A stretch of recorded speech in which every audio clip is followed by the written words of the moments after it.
अस्सलाम वालेकुम। उम्मीद है आप सबके रोजे बहुत अच्छे से गुजरे होंगे, फैमिली के साथ सुकून से गुजरे होंगे। अब वक्त आया है ईद का, जो रब की तरफ से गिफ्ट रहती है। लॉकडाउन का ज़माना है, कोरोना वायरस का ज़माना है, भीड़ इकट्ठा करने को मना किया गया है, तो आप ईद की नमाज घर में पढ़ सकते हैं। ये बहुत ही एक्स्ट्रा ऑर्डिनरी सर्कमस्टांसिस है इस वजह से, लेकिन आप ईद की नमाज ना छोड़ें और घर में पढ़ें।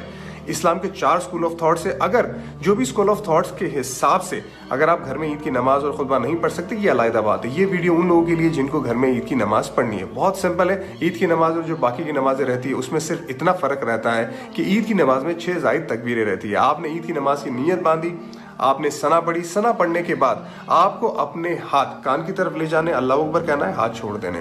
कान की तरफ ले जाना है, अल्लाह अकबर कहना है, हाथ छोड़ देने। कान की तरफ ले जाना है, अल्लाह अकबर कहना है, और फिर आप अपने हाथ बांध दीजिए। और उसके बाद अलहम्दु की सूरत पढ़े, एक और सूरत पढ़ के रुकू में जाए। रुकू में जाने के बाद जिस तरह से आप सजदे में जाते हैं, जिस तरह से पहली रकात ख़त्म करते हैं, बिल्कुल उसी तरह से ख़त्म करें। उसके बाद जब आप दूसरी रकात में खड़े हो जाते तो पहले से आप अपने हाथ बांध देंगे, अलहम्दु की सूरत पढ़ेंगे। उसके बाद दूसरी सूरत पढ़ेंगे, चाहे वो कुल की सूरत क्यों ना आती हो। उसके बाद आप अपने हाथ कान की तरफ ले जाके अल्लाह अकबर कहेंगे, हाथ छोड़ देंगे, अल्लाह अकबर कहेंगे, हाथ छोड़ देंगे, अल्लाह अकबर कहेंगे, हाथ छोड़ देंगे। चौथी मर्तबा जब आप अल्लाह अकबर कहेंगे तब आप सीधा रुकू में जाएंगे। रुकू में जाने के बाद, खड़े होने के बाद, जिस तरह से आप सजदे में जाके जिस तरह से आप अपनी बाकी नमाजें ख़त्म करते हैं, बिल्कुल उसी तरह नमाज ख़त्म करके सलाम फिराएंगे।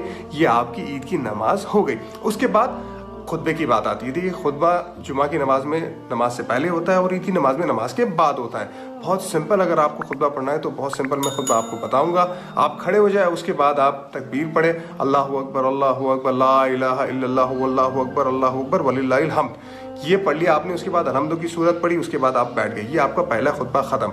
थोड़ी देर के बाद आप खड़े हो जाइए, उसके बाद फिर तकबीर पढ़े, अल्लाहु अकबर, अल्लाहु अकबर। उसके बाद आप कोई भी एक दुरूद शरीफ, जो भी दुरूद शरीफ आपको आता है वो पढ़े। उसके बाद रब्बना आतिना फिद दुनिया हसनतम व फिल आखिरति हसनतम व क़िना अज़ाबन्नार पढ़े। ये आपका दूसरा खुतबा भी हो गया। इसी तरह से आप ईद की नमाज भी घर में पढ़ सकते हो और खुतबा भी और सवाब भी पूरी तरह से कमा सकते हैं।